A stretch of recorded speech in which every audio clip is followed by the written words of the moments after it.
மதுரை மாவட்டம் அலங்காநல்லூர் அருகே கோவில் பாப்பாக்குடி கிராமத்தில் புதிதாக கட்டப்பட்ட சமுதாய கூடத்தை அதிமுக முன்னாள் அமைச்சர் செல்லூர் ராஜு திறந்து வைத்தார். இந்நிகழ்வில் முன்னாள் சட்டமன்ற உறுப்பினர் அண்ணாதுரை, மாவட்ட நிர்வாகிகள் MS பாண்டியன், வில்லாபுரம் ராஜா, பறவை ராஜா, VPR செல்வகுமார் உள்ளிட்ட கழக நிர்வாகிகள் மற்றும் தொண்டர்கள் பலரும் கலந்து கொண்டனர். இதையடுத்து செய்தியாளர்களை சந்தித்த முன்னாள் அமைச்சர் செல்லூர் ராஜு, இத்தனை ஆண்டு காலம் அமைதி காத்துவிட்டு தற்போது மாணவர்களுக்கு மடிக்கணினி தருவோம் என திமுக அரசு அறிவிப்பது எல்லாம் மக்களை ஏமாற்றும் செயல் என குற்றம் சாட்டினார். 2026ல 20 லட்சம் மாணவர்களுக்கு மடிக்கணினி, நான் அதை கேள்வி பட்ஜெட்லயே பேசினேன்.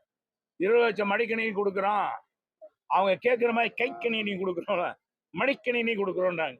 மடிக்கணினி கைக்கணிலாம் எங்க போச்சு இந்த 4 ஆண்டுகள்ல? ஏப்பா கொடுக்கல? சரி, எங்க காலத்துல சாப்ட்வேர் கிடைக்கல, வைக்கலன்னு சொன்னதுனால டெண்டர் விட முடியலன்னு சொன்னாங்க.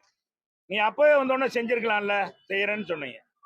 சரி, தாலிக்கு தங்கம் கொடுத்துருக்கலாம்ல, எதுவுமே செய்யாம அதை காட்டில அரசு ஊழியருக்கு சரண்டர் லீவு 15 நாள். எப்படி அரசு ஊழியர்களை ஏமாத்துறாங்க பாருங்க. எங்க கொடுத்துட்டாங்க? இன்னும் கொடுக்கலையே. 2026ல தான் கொடுப்பாங்களாம். அது ஏப்ரல்ல.